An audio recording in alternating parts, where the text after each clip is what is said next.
이 원하는 건 얼마든지 바뀔 수 있고 빨리 바뀔 수 있기 때문에 빨리 반영이 중요하다라고 해서 에자일이라는 이제 개발 방법이 있습니다. 에자일이라는 뜻은 민첩한, 기민한 이런 뜻을 가지고 있어요. 개발 방법론이라기보다는 어떤 정신이라고 보시면 돼요. 빨리 개발하기 위한. 그래서 이런 개발 방법론으로 XP라고 해서 익스트림 프로그래밍이나 혹은 스크럼 이런 것들이 요새 많이 나오고 뉴스로도 많이 보셨을 거예요. 기사로도. 소프트웨어 개발 회사뿐 아니라 여러 기업에서 그 개념을 많이 적용해서 이런 개발 방법론을 많이 이제 가고 있는 추세예요. 네, 저희 그럼 이제 에자일 개발 방법이 뭔지에 대해서 잠깐 그림 하나 좀 보고 갈게요. 저희.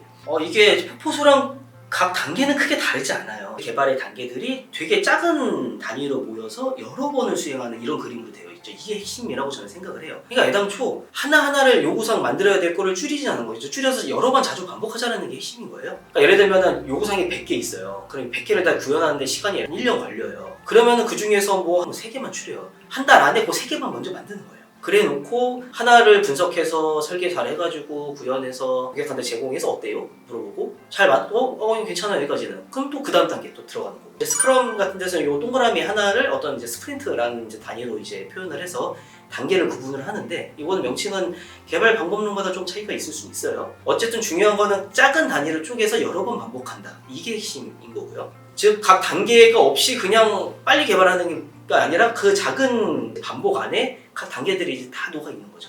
그래서 보통 이제 주기라는 게 이거는 회사마다 좀 다를 수 있는데 한 2주에서 3주 정도 사이를 한 스프린트 단위로 가져가는 경우가 많아요. 고객한테 빠른 피드백을 받는 거. 이게 핵심인 거예요. 빨리 줘서 빨리 받자. 고객도 계속 자기랑 이제 소통하면서 갔으니까. 요구사항 변경이라는 게 이미 앞선 여러 반복 단계에서 다 반영이 됐기 때문에 최종 결과물은 거의 고객이 만족을 하는 그 니즈가 충족이 되는 이런 결과물이 나올 가능성이 커지거든요. 이래서 지금 에자일이라는 개발 방법론 정신이 굉장히 각광받고 지금 많이 사용을 하고 있는 소프트웨어 개발 방법이기도 합니다. 제가 재밌는 그림이 있어서 하나 이제 갖고 왔는데 개발자가 얘기해요. 엄청 중요한 패치라 이거 빨리 고쳐야 돼요. 최대한 빨리 고쳐야 돼요.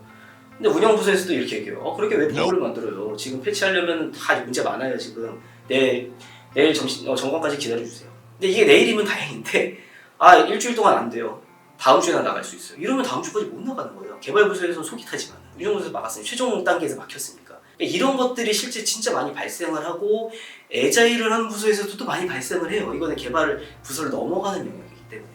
그래서 아예 이 조직 차원에서 하나로 운영 가능하게 잘 녹여내서 이 개념을 한 번의 개발부터 배포까지 문제없이 잘 갈 수 있도록 만들자라고 나온 게 데브옵스라는 개발론이 또 있습니다. 개발을 의미한 디벨롭먼트랑 이제 운영을 의미한 오퍼레이션스의 합성어라고 보시면 되는데 실제 환경에서 제가 빨리 배포를 해야 된다 했잖아요. 예전에 설명을 할 때 빨리 고객한테 전달을 해야 된다. 이거를 빨리를 하려면은 그게 가능한 조직 문화여야 되는 경우가 많아요. 혼자 만들면 상관이 없는데 크게 3가지 분야를 이제 공유하자라는 개념이에요. 개발 디벨롭먼트 분야랑 그다음에 이제 개발이 다 됐으면 검증해야 될 거잖아요. 보통 이제 QA라고 얘기를 하는데 품질을 이제 보증해주고 검증하는 단계 이런 분야가 있고 이런 부서가 있을 거고요. 운영을 하고 서비스해주는 이런 부서가 있을 거고 이 3가지가 한 팀이 꼭 되자 이런 거라기보다는 유기적으로 하나인 것처럼 동작을 할 수 있게 그게 가능하려면은 핵심이 개발해서 소프트웨어를 만들기 위한 어떤 빌드라는 과정이 필요한데 이제 그런 빌드부터 테스트 검증하고 배포 이런 과정이 대부분 다 자동화가 돼요. 여러 가지 툴들을 이용을 해가지고 자동화가 많이 되어 있고 어떤 단계마다 어떤 히스토리 이력들이 잘 남아 있어야만 이런 서로 부서가 달라도 그 시스템을 믿고 그냥 이렇게 배포를 자동적으로 할 수 있게끔 이게 가능한 거거든요. 그래서 이게 잘 적용된 이런 이제 부서나 이런 회사 같은 경우에는 개발자가 이제 개발을 해가지고 스스로 직접 배포까지 가능한 거예요. 이런 잘 검증된 이런 시스템들을 통해서 자동화된 딱 개발해서 코드를 잘 만들어내면은 이게 자동으로 테스트도 되고 자동으로 운영 시스템에 올라가서 배포도 자동으로 돼서 그다음에 문제가 생기면은 문제가 있다라는 그 모니터링 피드백조차도 자동으로 잘 나오고 이런 게 이제 되기 때문에 그 시스템을 믿고 빠르게 배포를 할 수가 있게 되는 그래서 고객 니즈를 빠르게 충족시켜주는 이런 개발 방법입니다.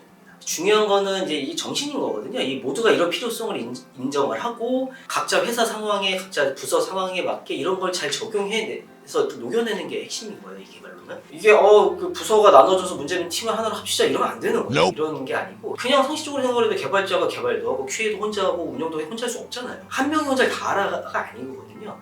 잘 유기적으로 돌아갈 수 있게끔 이런 개발론을 이제 많이 각광받고 있는 개발 방법론입니다. 여기까지 영상을 보셨으면 이제 이런 생각이 드시는 분들도 있을 거예요. 폭포수는 이게 되게 좋고 에자일이나 데브옵스로 개발하라는 얘기냐. 중요한 건 그게 아니에요. 에자일로 개발하면서도 이렇게 얘기하는 사람들도 있어요. 문서 같은 거 다 필요 없고 뭐 요구 분석 이런 거 대충 해도 돼. 어차피 다음번에 빨리 또 바꿔서 주면 되잖아. 뭐 빨리 그냥 개발해서 줘야지. 이렇게 개발하는 사람들 이거 그냥 마코딩인 거거든요.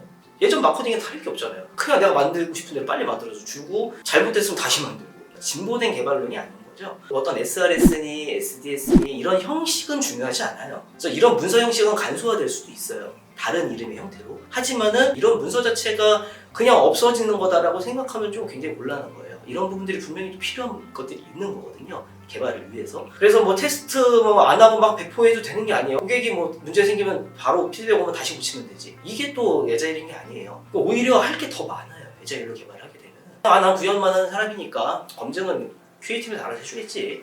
이게 아니라 개발하는 사람이 하나하나에 문제가 없는지 기능을 이제 잘 테스트할 수 있을까 어떻게 문제가 없을 수 있을까를 먼저 고민을 하고 주도적으로 이제 개발을 하게 되는 거죠. 그런 것들이 더 많이 고민을 해야 되는 개발 방법론이다. 이렇게 저는 이제 말씀드리고 싶고요. 핵심은 이거인 것 같아요. 개발 방법론은 다 다를 수 있어요. 하지만 개발 단계는 동일하다. 각 단계들이 간소화되거나 어떤 프로젝트 성격이나 어떤 개발 도메인에 따라서 웹 개발이나 데스크톱 개발이나 뭐 이제 하드웨어 임베디드 개발이 조금 다를 수 있을 거예요. 각 단계마다 해야 될 것들이. 단계마다가 의미 없는 단계는 하나도 없거든요. 뭘 만들어야 되는지 당연히 요구 분석해야죠. 정확하게 뭘 만들어야지도 모르고 뭔가 설계한다는 게 말이 안 되잖아요. 그 다음에 내가 그 분야를 잘 모르면 분석 단계 해야죠. 그 기술이 어떻게 동작할지 알지도 모르는데 그 기술을 이렇게 써라라고 설계하는 게 말이 안 되잖아요. 그걸 다 알고 나면은 설계 단계 설계해야죠. 이런 식으로 동작을 해야 돼라고 인터페이스도 만들고 알고리즘도 정하고 구현해야죠. 코딩 안 하고 프로그램 안 만들어지잖아요. 그리고 테스트 안 할 거예요. 해야죠. 그리고 배포가 유지 관리 안 할 수 없잖아요. 당연히 해야 되는 과정들이거든요. 그래서 이건 포포스 모델의 단계라기보다는 개발 방법의 단계다. 개발 방법론은 그럼 뭘 써야 돼요?